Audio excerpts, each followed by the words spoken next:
అపోస్తలుడైన పౌలు తీతుకు వ్రాసిన పత్రిక 3వ అధ్యాయము. అధిపతులకును అధికారులకును లోబడి విధేయులుగా ఉండవలెననియు, ప్రతి సత్కార్యము చేయుటకు సిద్ధపడి ఉండవలెననియు, మనుష్యులందరి ఎడల సంపూర్ణమైన సాత్వికమును కనుపర్చుచు, ఎవనిని దూషింపక జగడమాడని వారును శాంతులునై ఉండవలెననియు వారికి జ్ఞాపకము చేయుము.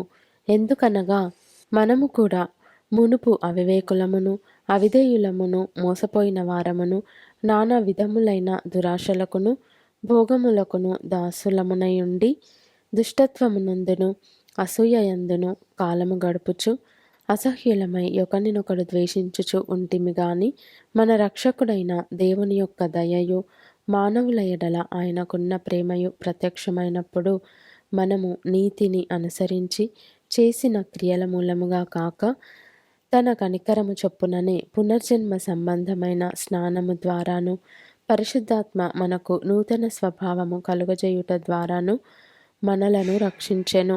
మనం ఆయన కృప వలన నీతిమంతులమని తీర్చబడి నిత్యజీవమును గూర్చిన నిరీక్షణను బట్టి దానికి వారసులమగుటకై ఆ పరిశుద్ధాత్మను మన రక్షకుడైన యేసుక్రీస్తు ద్వారా ఆయన మన మీద సమృద్ధిగా కుమ్మరించెను.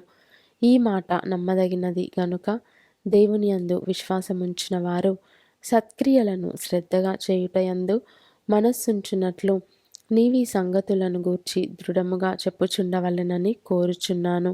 ఇవి మంచివియు మనుషులకు ప్రయోజనకరమైనవియునై ఉన్నవి గాని అవివేక తర్కములను వంశావళులను కలహములను ధర్మశాస్త్రమును గూర్చిన వివాదములను నిష్ప్రయోజనమును వ్యర్థమునై ఉన్నవి గనుక వాటికి దూరముగా ఉండుము.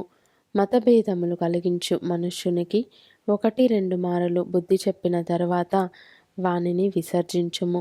అట్టివాడు మార్గము తప్పి తనకు తానే శిక్ష విధించుకొనిన వాడై పాపము చేయుచున్నాడని నీవెరుగుదువు. నికోపోలిలో శీతకాలము గడపవలెనని నేను నిర్ణయించుకున్నాను గనుక నేను అర్తెమానైనను తుకికునైనను నీ యొద్దకు పంపినప్పుడు అక్కడికి నా యొద్దకు వచ్చుటకై ప్రయత్నము చేయుము. ధర్మశాస్త్ర వేది అయిన జైనాను అపొల్లోనును శీఘ్రముగా సాగనంపుము. వారికి ఏమీయూ తక్కువ లేకుండా చూడుము.